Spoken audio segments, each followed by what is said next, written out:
From the Library of Congress in Washington, D.C.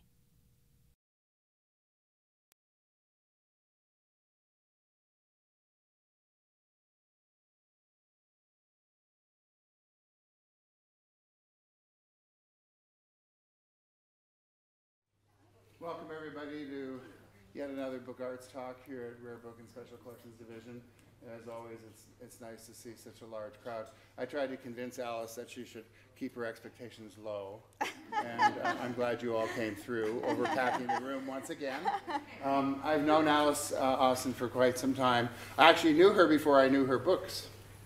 And she is responsible, among other things, for slightly damaging my professional reputation in the book arts world by her behavior at a dinner table that now has relegated us to as far away from the speaker's table as is possible at Codex because of the noise they claim that we make, but it's obviously Alice that's making the noise. So I'm now part of the troublemaker crowd of Codex, and I used to be such a dignified man for a while.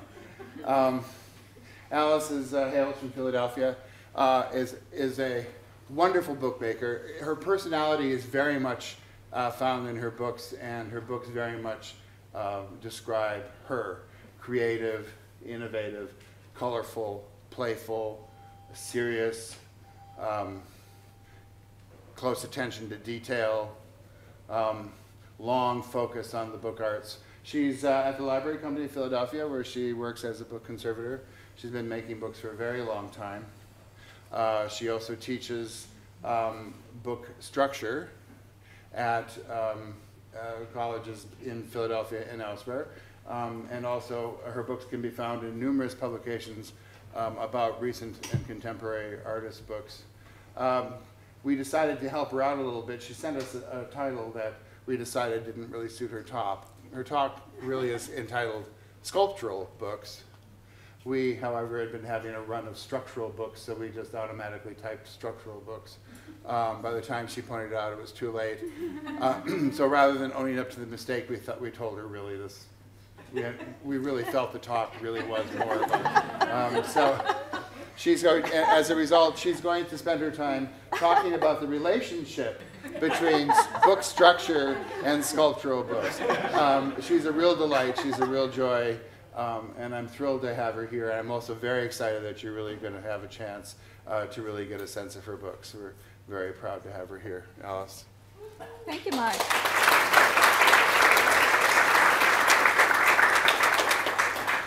Well, hello, welcome everyone. And I'd like to say thank you for the Potomac chapter of the Guild of Bookworkers for inviting me along with the Library of Congress and Mark Dimunation. It's great to be here today. So, I'm going to just jump right in here. I've always been an eager traveler. I love to put myself somewhere new. I'm going to get a little bit nervous here with such a big crowd, so just bear with me for a minute. In 1987, I was hired by the University Museum of Archaeology and Anthropology to be an artifact illustrator on a dig. Everywhere I went, oh good, I thought you would all laugh. I was about 23 at the time. Everywhere I went, I was surrounded by pattern and color, bright color, and I loved it. In India, I also saw my first miniature paintings, and I learned about pigments, which you see in the shells there, pigments that were ground from minerals. I wanted those paints. Then we're jumping ahead to 2000. I made a book called Red, Yellow, Blue. I printed my linoleum prints on black and then exposed those directly onto metal lithoplates. The book was printed offset lithography in 5 colors at the University of the Arts in Philadelphia. 49 of these books were reserved for an installation in a diamond shape that hangs on a wall in alternating colors of red and blue. And as you can see, I think that was definitely influenced by my time in India. Jumping ahead to Rome, this is the American Academy in Rome. I was a visiting artist there in 2008 and 2009. I studied a map by Giambattista Noli, called the Pianta Grande di Roma.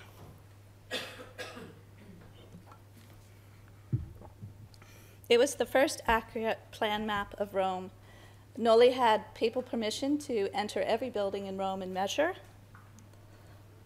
My intent with my project was to synthesize all of these characteristics of the historic map with layers and patterns, textures of modern Rome, with my paintings and drawings and linoleum prints. The results took many forms. I made an offset printed book called Noli, a collaboration with John Snyder. I made handmade paper, watercolors, drawings, and lots of individual books, some of which are here today. And here's some close-ups of the map and of the pavement and texture. The Tempietto by Bramante. Apparently the Pope saw this little temple that Bramante built, and he said, I want my new church to be just like this. So apparently St. Peter's is built after this temple. And just some details from Rome. And the floors, the cosmetic floors are just amazing in all the churches in Rome.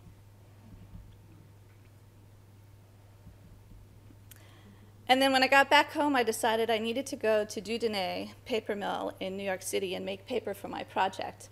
Noli's maps were all 22 by 30-inch paper, and so I made linen paper at Girdle, that size, and I included in each of the large sheet pigment pulp paintings with pigments that I brought back from Rome, and that created the city wall that surrounded Rome. These are linoleum prints that I did ahead of time on Japanese paper, and I included them in the wet sheets.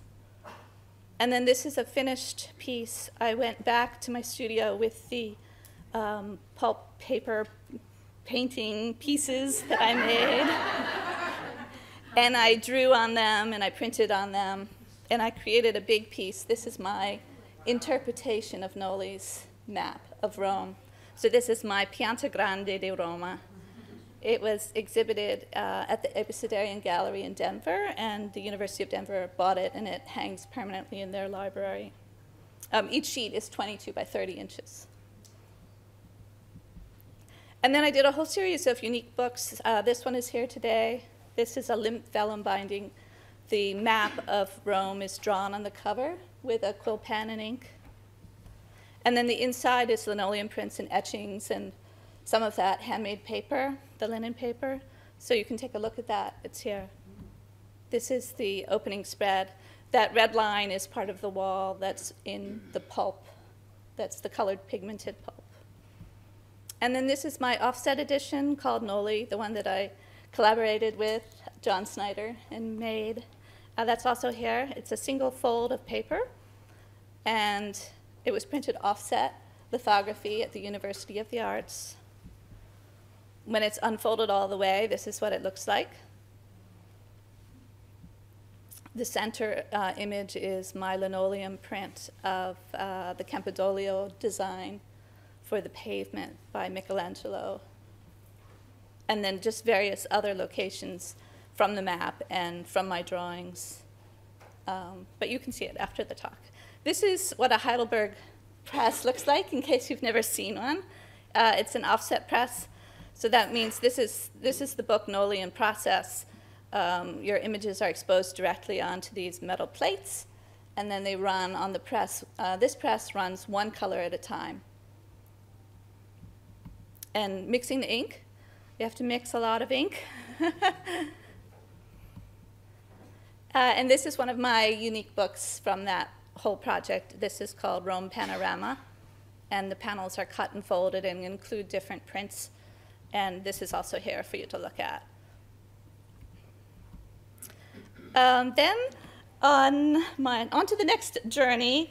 We're up to Greece. This is Patmos, Greece.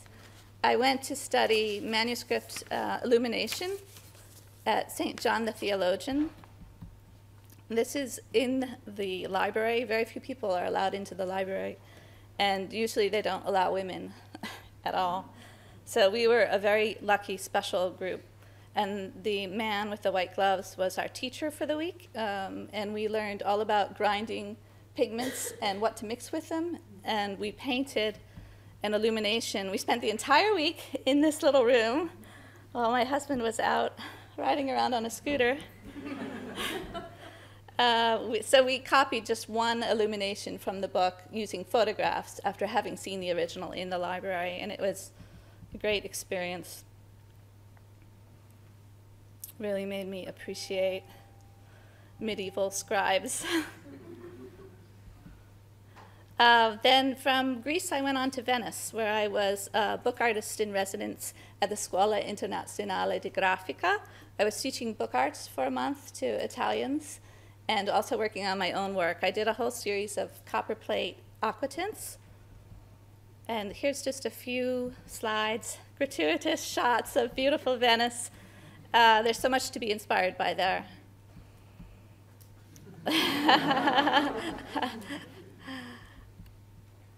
And lots and lots and lots of floors. So here are two of my copperplate aquatints of Venice. On the left is Cadoro, the Golden Palace, and on the right was the view from my studio. And then I made these two tunnel books, which are here today, and the one on the left is called Cadoro, the one on the right is the studio view. And the front panels are linoleum prints, and they're painted with paste, colored paste, which is a process called paste paper. And you can see them here. Here's two close-ups looking into the interiors. So then back to my studio in Philadelphia. I was able to get 2 fellowships to go back to Venice over the next 2 years, and my whole project was about being lost in Venice, and how being lost in Venice is a good thing because you find something new. And I started with these discarded nautical maps, and on top of them I printed my map of Venice. So people often say Venice looks like a fish, and it does. So this is the abstracted map of Venice. Down on the tail you see the geometric pattern of Philadelphia. Just contrasts very nicely to the natural curves of Venice. And then after I did that, I painted and folded, so I cut those up, painted and folded them, and turned them into these books. And there's one of those here. It's called Venice Map. It's the type of map that's really useless.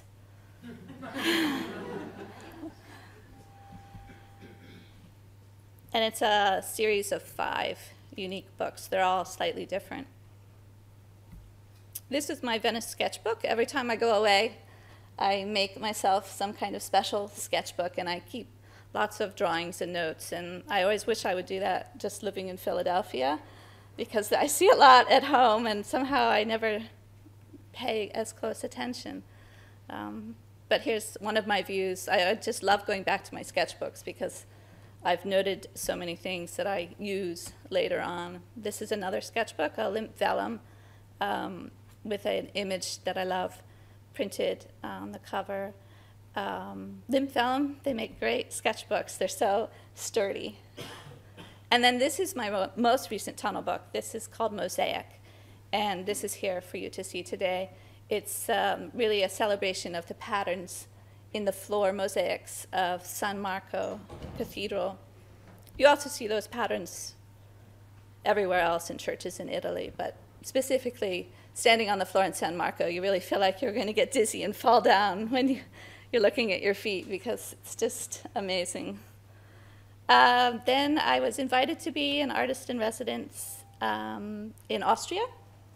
So this is my sketchbook of being high up in the mountains, and someone way up there on top of one of those really scary tall mountains had stacked a whole bunch of stones.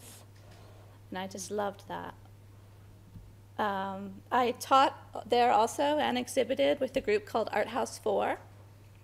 It was another wonderful experience. I was living in Wittgenstein's apartment. I had no idea who he was before I went. I was probably the only one who had never knew who that was.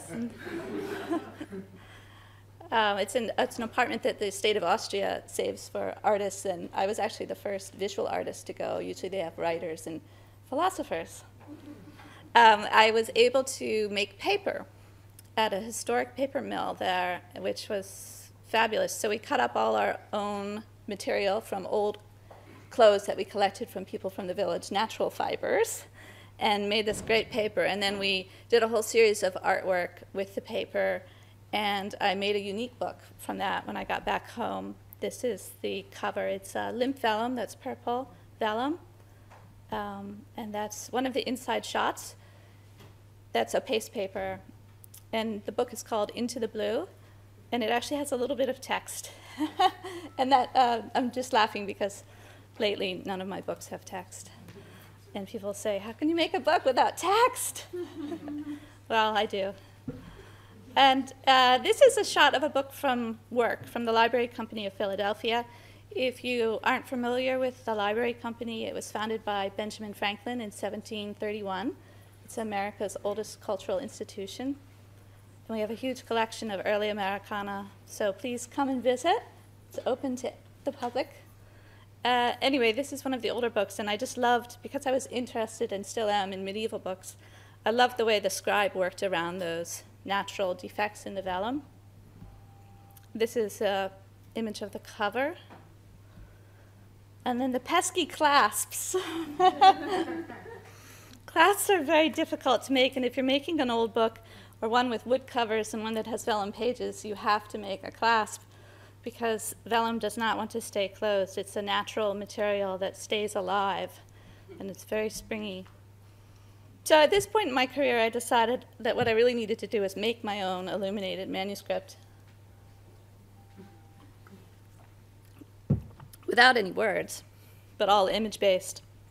So I had to buy an old deed from 1865 on eBay and cut it up, because that's a lot of pages, and I just really couldn't afford buying all that vellum for all those pages. So that's what I did, and I sanded each page lightly to remove some of the text, and then I painted on top of it with a quill pen and ink, and I used pigments that I mixed myself. So we have a small community garden in our neighborhood. I live in Philadelphia, and it's a great place. So these shells obviously are not from the community garden, but I love shells, so I just put those in there too. This book is here for you to see. And it really takes you through the summer, because I would pretty much do this after work every day, just go to my studio with a flower and draw. And then at the end of the summer, I had filled up all the pages, and I sewed it up on cords and rounded and backed, handmade paper and gelatin, sewed the end bands, shaped my wood, the oak boards, and then I had to make a clasp to hold it shut. This is the spine. It has Almtod pig on the spine, which is what you would use. And then you have to make a clasp, which was quite a challenge. With a jeweler's saw, you cut a piece of brass, and you bend it, and you sand it, and you work it. And so that's the clasp, and then you nail it onto the book. That's the finished book. And then I had some leftover pages. This was a big deed. So I made a little limp vellum binding, and those are the rest of the pages from the document. And I haven't done anything to those yet. And this little book is here also. Last summer, I was fortunate to take a class here with Renata Mesner at the Folger Shakespeare Library, and she taught us how to make a medieval girdle book. So that's what this is. There's only about 22 of them actually left in the world. Most of the books had their girdle, the part that tucked under your waist, cut off. So people, there might be more out there, but they haven't been identified, because that telling little bit has been destroyed. But usually saints, well, not saints, they were usually carried by people of the church. And they make a great weapon, too. It's really true. I mean, when you think about the time period, I think you would want something like that to hit someone who's trying to take something from you. You're welcome to feel it and hold it, and it's here. And that's it open. So you would swing it, you would leave it on your waist, and you would swing it up to read it. Ireland, that's the next journey. I was awarded a fellowship to be at the Ballinglen Arts Foundation in Western Ireland last fall. And that's all the way on the west coast in a small town called Ballycastle. Lots of cows. This is an amazing stone carving that my friend Kim took me to see, and Kim is here today. Seaweed. I'd never seen such amazing seaweed. So I started to focus on the details of the landscape, and for me that meant the small details. So in this case, I did a lot of seaweed drawings, and then I also took advantage of their print shop and did copper plate drawings, basically. So you'll see my stylus there on the bottom left. So you draw on the plate and you make a line. So it's not etched, but then you ink it up and you print it on a press. And that's the print on the right. And I did a lot of big drawings, collected a lot of beautiful rocks. Those are rocks with fossils in them. This is a seaweed root. And then there's my dry point of the seaweed root. And that is another seaweed, and that's the beach. The closest beach that I could walk to is about a mile, the beach at low tide. A crack in the earth.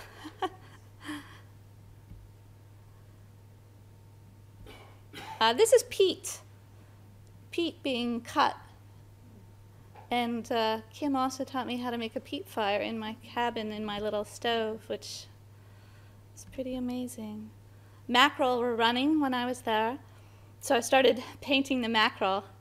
They're extremely beautiful. And when I got back to Philadelphia, I took some of those mackerel patterns and did a linoleum print. That's my press and some of the prints. And then this is a print that I did in my studio of seaweed.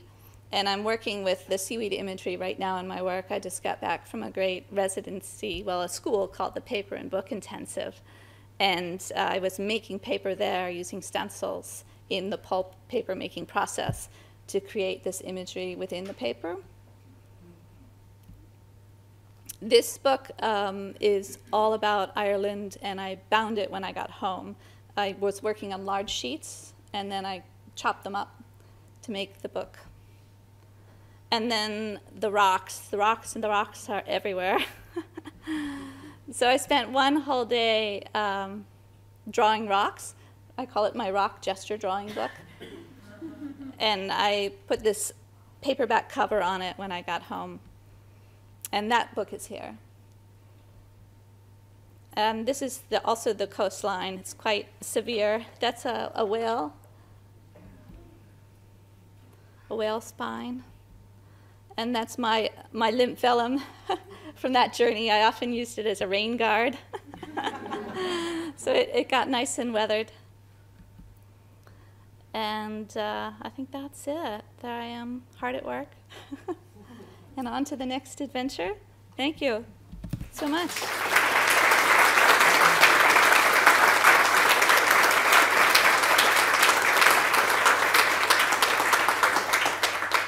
See that she's obviously influenced by her travels and brings them back to her books. We do have them on display here, and when we're ready to do that, we'll ask the row in front to get up and push those benches back. But before we do that, and we'll be happy to show you the books, perhaps there are questions for Alice.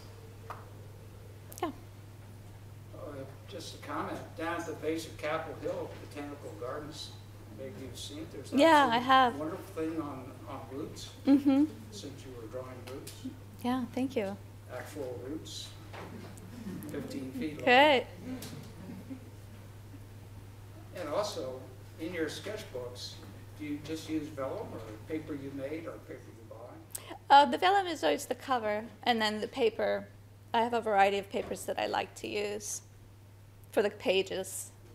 There's a good one called Zirkle book. Or I also like to get my paper from Twin Rocker. They make beautiful handmade paper. Other questions? Yeah, in the back. What's your next trip? Well, Michael, I'm going to Japan. I'm going to Japan soon to make paper for my next book, my book about the seaweed. So I'll be including the seaweed shapes in the paper making process, using a stencil, and maybe even doing some indigo dyeing. You've talked about being inspired by landscape Mm-hmm. and geography. What about other people who are working in book arts or artists? Well, you mean what are they inspired by? No, who inspires you? Oh, who inspires me? Gosh. I'm coming back tomorrow to do some research here at the Library of Congress. But sort of general, who have you looked to sort of move you on? Well, there's so many people. Gosh, it would just be a long list. I was very fortunate to have Haiti Kyle living in Philadelphia for years, so she was very inspiring. There's lots of people. Yeah. Were you influenced by prints and patterns as a child? Probably. I'll say yes. Yes. Yeah. What kind of paper are you usually making? Like, is there a specific you prefer, or are you just playing around with all kinds depending on where you're making them? Right. It depends on what I'm going to use it for. I think a mixture of cotton and abaca is nice when you're planning on doing printing on your paper. The 100% linen paper is a little bit hard to print on. But in Japan, I'll be making kozo, so that'll be great. That's always fun. Yeah. Did you make your own pigments for the illuminated drawings? I actually bought those. I bought half of them in Italy and half of them from Kramer Pigments in New York. Kramer's a great source. So you don't know if it was historically accurately made? Well, I did try to use the ones that were the purest and not the synthetics. But yes, that's true. I didn't. But your blue wasn't made out of lapis, right? Well, you can buy that from Kramer, but it's incredibly expensive, so no. Which is why sometimes you see it scraped off of old manuscripts. Exactly. They reused it. You've talked about natural papers. Mm-hmm. Mm-hmm. Is there any issue with regard to what kinds of inks and paints are used? As far as permanence? Well, I collect Oriental rugs, and so that's a big issue Mm-hmm. about whether you're using synthetic dyes or whether you're using natural dyes. I don't Right. have anything like that in your form.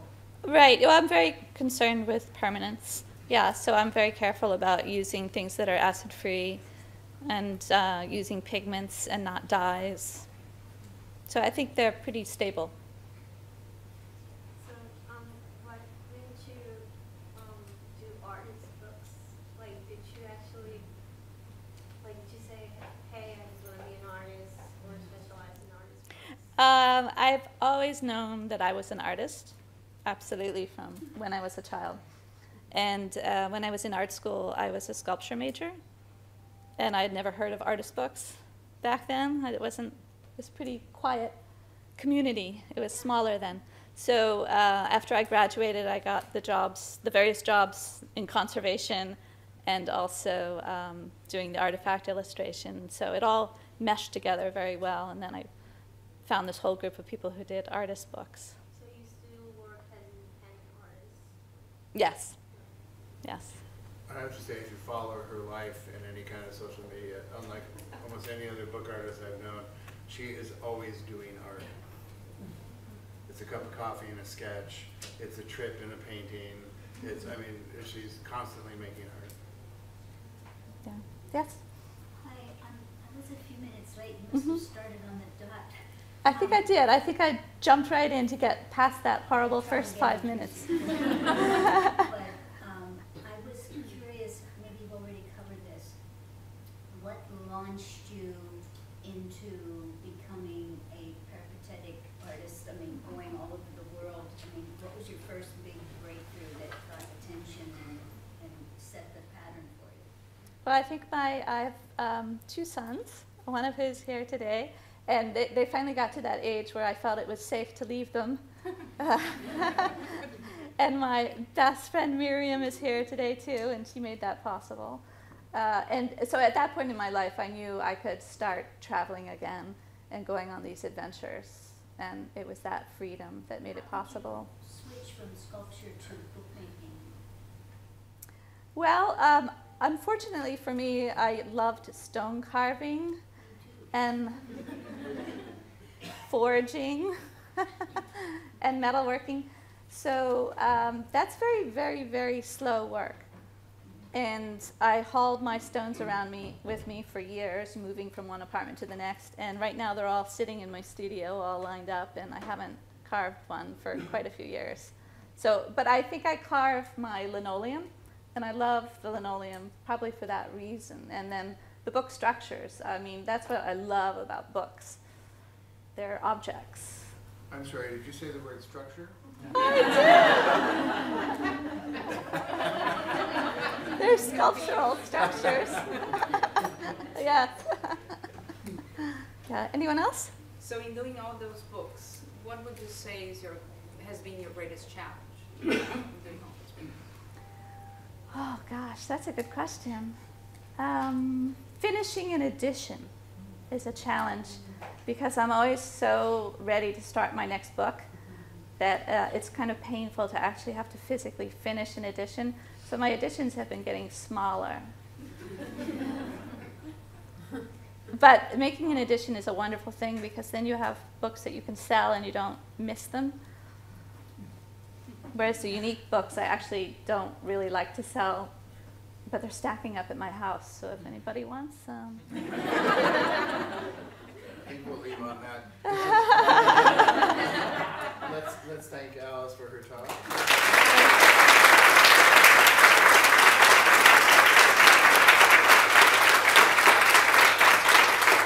As many of you have experienced, it's very crowded. This has been a presentation of the Library of Congress. Visit us at loc.gov.